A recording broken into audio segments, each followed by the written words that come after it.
मित्र सो तुमनी बायको जर लय भांडण करत अशी भांडण करत असताना एवढी बडबड करत होई तुमले एक शब्द बोलू देत नशी तुमले वाटेल ते बोलत अशी असं जर होतोय ना मित्र सो तर त्यांनासाठी मनापा एक जालिम उपाय शे बरं का.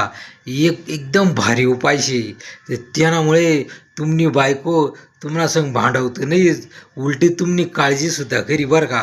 जालिम उपाय असा शे, भांडायला लागणी ना भांडू द्यावानं, झगडा करू द्यावानं, झगडा करता लागणी का एकच शब्द बोलानं, तू सुंदरशी म्हणजे तू काही बी बोलशी का, म्हणजे तू दिसायला चांगलीच येतं म्हणजे यानं अर्थ तू काही बी बोलशी का एवढंच बोलानं बायको डायरेक्ट भांडत असताना राग माजताना डायरेक्ट तुम्हाला संग गोड बोलायला लागी जाईन. वरून तुमले म्हणे आटे बसा तुमले चहा लई येस आणि चहा सोबत नुसती चहा आणि बरं का खारी बिस्किट सुद्धा लई.